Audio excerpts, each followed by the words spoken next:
YouTube world, welcome back to my channel. My name is Bridget and this is Talk to Bridget. Now today I'm going to be talking about things you shouldn't do when you first get to Canada. Now there's so many of them, there's so many mistakes, but hopefully this video is going to help you avoid them. But like I always say, it's my opinion and you can take them or not. So without wasting any of your time, let's just jump right into that. So number one, focusing on only making money. Now I get it, you just got to Canada, you're probably going to be earning more because of the minimum wage hike and all, and you just really want to get a job and just start earning money. That is all good, it's not so bad. The only problem is you would neglect your schoolwork. Now remember, you're here as an international student. This means studying is the most important thing, not making money. No one said you shouldn't get a job. Please get a job, but just don't make that your whole life.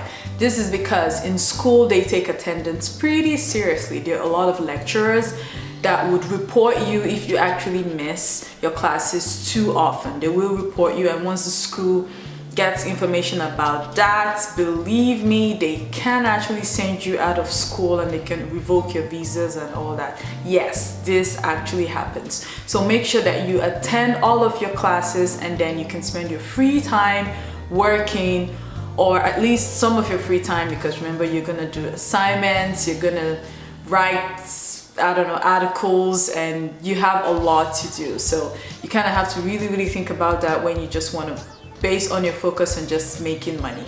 So number two, spending lavishly.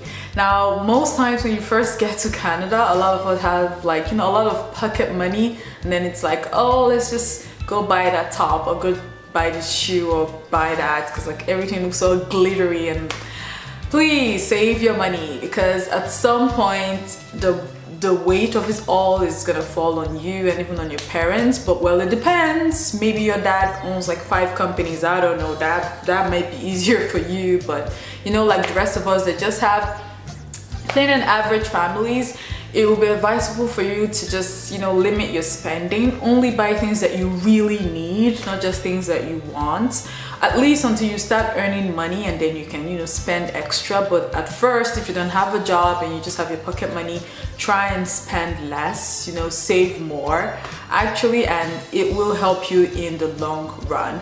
So number 3, getting expensive accommodation. Now that one, I don't even know where to start. You know, at first it's like, oh wow, there's so many nice places, this place is so good, this is so nice, oh let me take this. Over time I will be able to pay for half of it or whatever.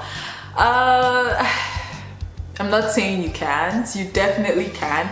Just be more focused at finding a place that's comfortable enough for you to study and, you know, live, at least through the period that you're in school.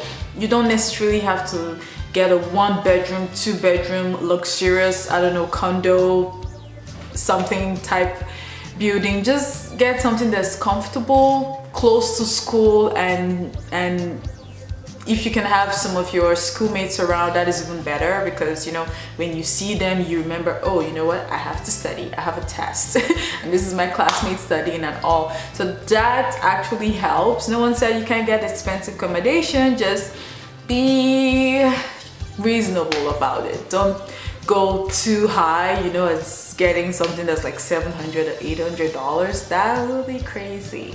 So anyway, number 4, listening to too many advices from different people. Now a lot of people here are going to tell you, oh, do this, do that, do that one, do that one.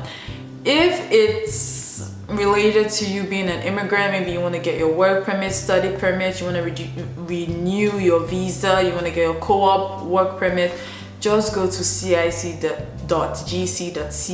You will get all your answers there. Like just go to the government website. They give you step by step on how to apply for everything anyway. You don't really need anyone's advice, because I've seen certain people who took advice from people and then they went there and did the applications and they did it wrong, and because of that, you know, destroyed something in their visa or their application or whatever. Just be very, very careful when you apply. Like, you need to know exactly what you're doing when you apply. Believe me, there is nothing that's better than that. You really, really need to know exactly what you're doing. Okay, number 5. People make friends with only people from their country. Now, I get it. The first time that you get here, it's like, you know, I think I feel more comfortable with the people from where I'm from my country and all.